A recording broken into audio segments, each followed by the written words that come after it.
I'm a self-taught artist.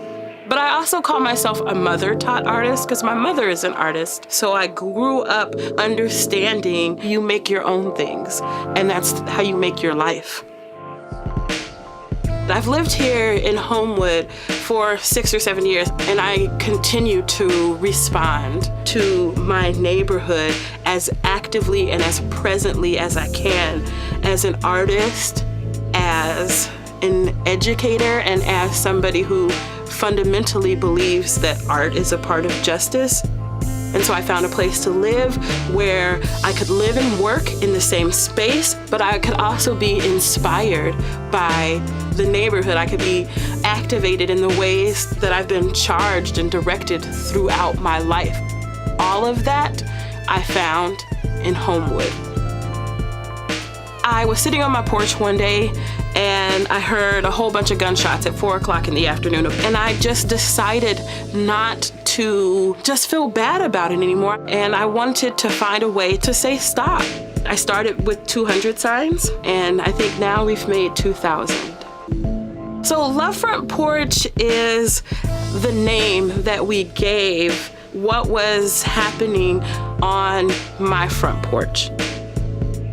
I live at the corner where there's a bus stop and people are asking questions. Kids want to jump the fence and come and make art, and that I'm kind of doing these cool things and they want to do it too. The clearest ways that I'm able to communicate with my imagination and in my best self, that happens through art. And everybody has a front porch, even if it's the metaphorical front porch, even if it's your welcome mat. Everyone has a place where they can reach out and share part of what they love with somebody else.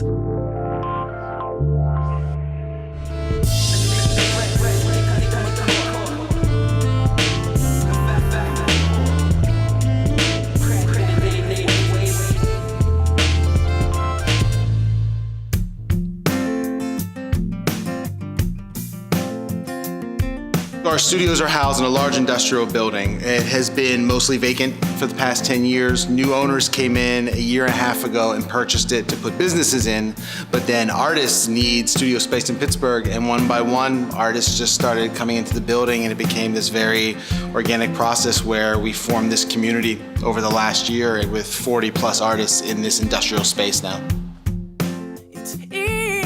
This building is very special because it has this energy of movement and creativity that we love. This amazing synergy has been happening in this building, and there's all sorts of resources, and I think people have just sort of flocked here kind of in an organic manner, just gradually building up through word of mouth. And it just has a nice sense of creativity and sharing. We work with a lot of other great artists, and we always feel that it enhances what we do when we find like-minded people that can work with us. Not only am I a practicing artist in Pittsburgh, but I'm one of the people running the CSA Pittsburgh, Community Sustained Art Program, where artists produce additional works, community members buy shares and get original artwork from these artists to help build their collections or foster a new collection if they haven't collected art before. This project is another vehicle, both economically and in the marketing field, for artists to get out there, and not just the artists, but for the people in the community to have access to quality work at an affordable price. Pittsburgh has a lot of amazing artists, whether it's performing arts or the visual arts. And I think it has been a well-kept secret, but I think it's just now starting to get out into the world that there's so many amazing artists, and it's a good community to tap into, to find collaborators and to find some sort of inspiration.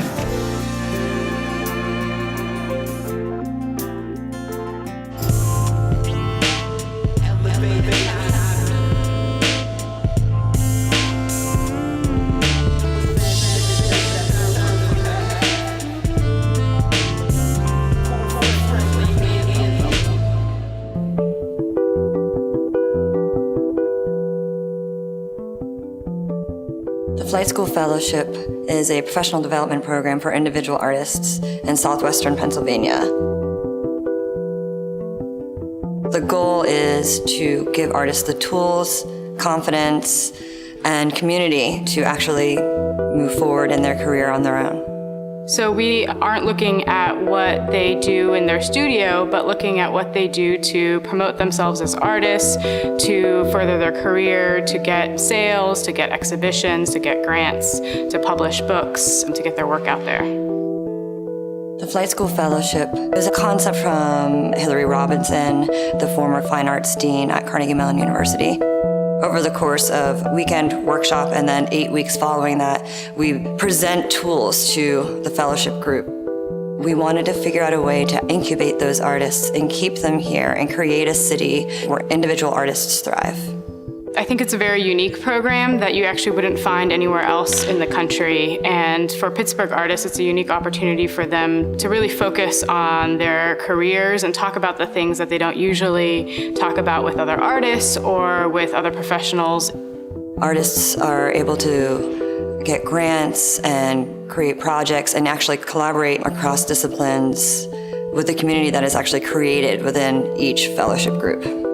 And then what we find is that they form partnerships and they work on projects together and they apply for funds together, and really new art comes out of that process of them being in the same room. They're able to use each other as a resource as well as continue to promote their activities within the group, and really we're trying to work on creating a community.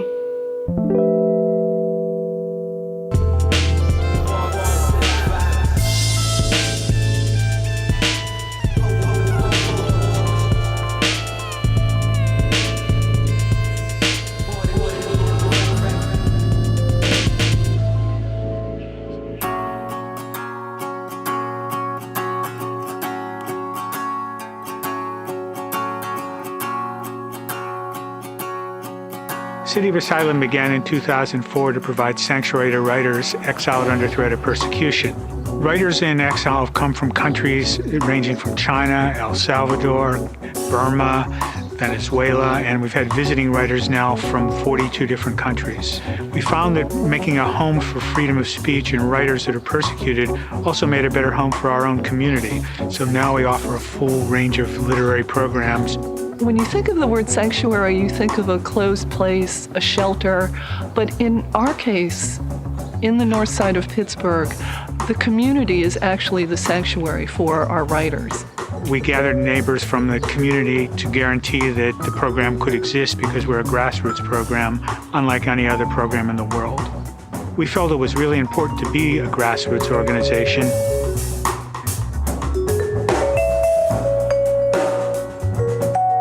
Each of the City of Asylum houses on Sampsonia Way on the north side has some text on it.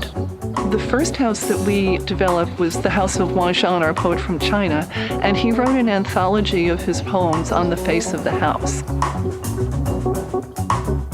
Because of our events have so proliferated, we're now in the process of developing a literary center. It's called Alphabet City, and it'll have a bookstore, a reading space, a performance space, a space for workshop, free book distribution. Many people have asked us, and we've thought a lot about why is Pittsburgh such a welcoming place and a place where things can happen. And I think it's because people here have a can-do attitude. We can make a difference, and you don't see that in a lot of places.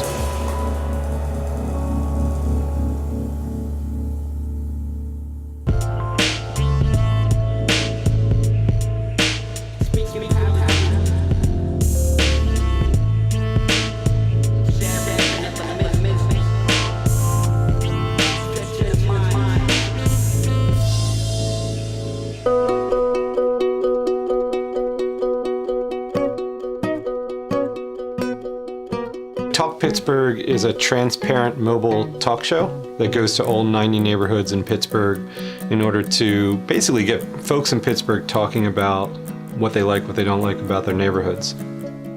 This is actually part of Pittsburgh's 25-year master plan. They're doing a plan in public art and urban design, and this is outreach to get people, oftentimes strangers, talking to each other about their neighborhoods. So as part of their outreach strategy, the city wanted to have an artist develop a methodology that would be a little less conventional than just asking people to show up to a community meeting.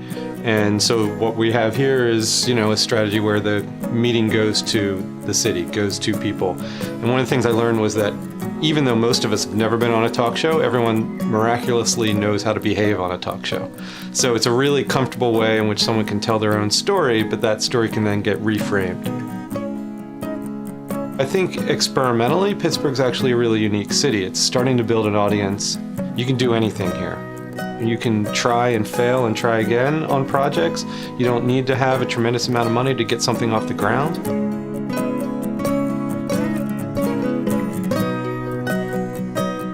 They're kind of platforms for participation so that the producers of content in many of these projects that I do are actually just the public.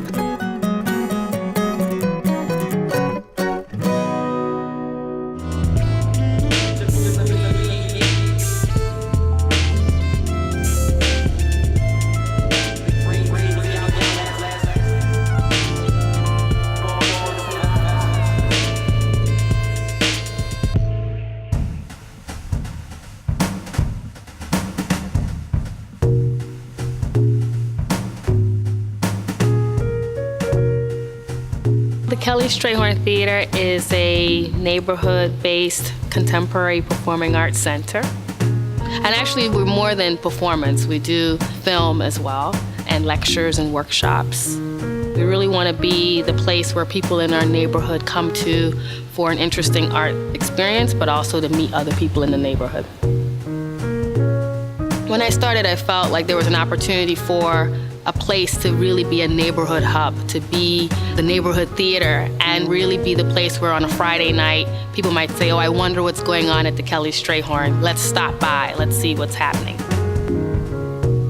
It feels very natural to have a conversation about what I've just seen on stage with someone that I don't know. And it gives people a reason to talk to one another. I think in museums and in theaters and in galleries, especially when you're seeing something that you're uncomfortable with, that you're not really sure what's happening, it's kind of natural to turn to the person next to you and say, what was that? What did you think that was? And to open a conversation.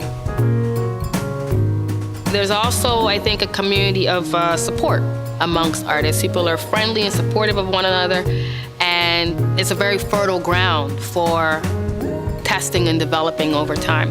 For an organization like us, that's exciting because we are about discovering and supporting new talent. And so to be part of a scene where new ideas and new talent can flourish and grow is exciting for us.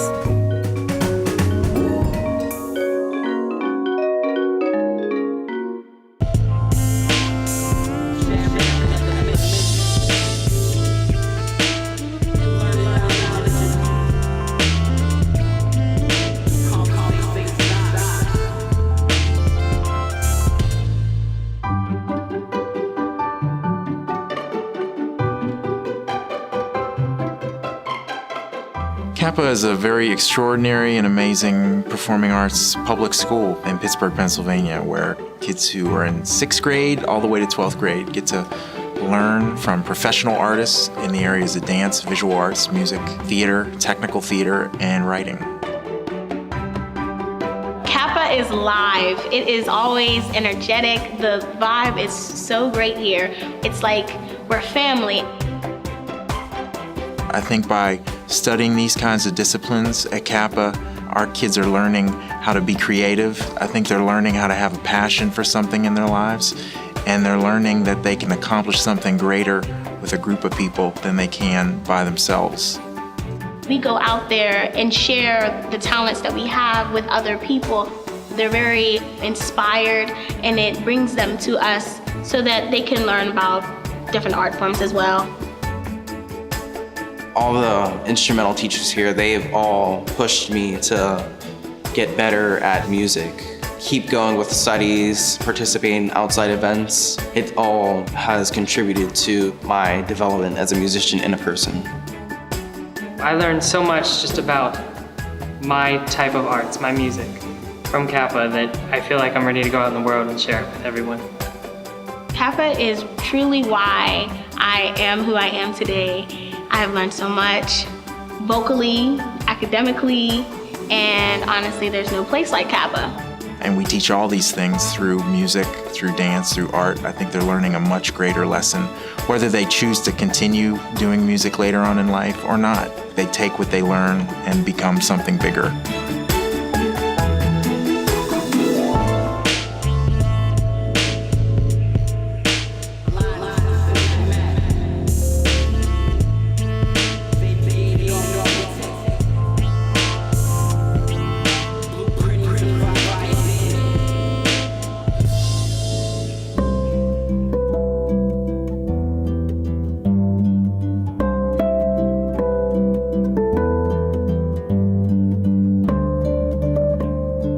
Robot Repair is an installation that's part of Project Pop-Up Pittsburgh. It's inspired by my dad's collection of popular science magazines where robots were a common theme.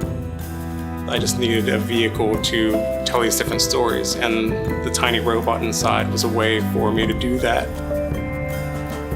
Project Pop-Up was a program brought forth from the Downtown Pittsburgh Partnership, and the goal of it was to fill vacant storefronts in the cultural and business areas of downtown. By filling these vacant storefronts, it's really bringing in new businesses, bringing in people to see what's happening downtown. I get the broadest range of reactions on this shop. Some people think it's an actual business, and some people know it's an art installation right off the bat. Generally, my art pieces aren't about making big statements or have hidden meanings. They're more for just enjoyment of the general public. I want people to stop by just because they like the styles of the 50s and 60s. Items back then were better made, they were quality, they were built in America, and I'm kind of bouncing off of that when I built this shop. A lot of the elements of the repair shop were acquired through flea markets and yard sales and sometimes eBay auctions. Some of the customized pieces, like the charts and the paint cans, I built those on the computer and just had them printed out. I like doing as much as I can on my own. I don't like going to fabricators to make my artwork. I like being a hands-on kind of guy. The Robot Repair Shop has helped me immensely as an artist. It's touched off a few custom commissions. It's brought my work to a whole new crowd of people that I would never have had contact with if it wasn't for this shop. It's been a godsend. It's the best part of my career thus far.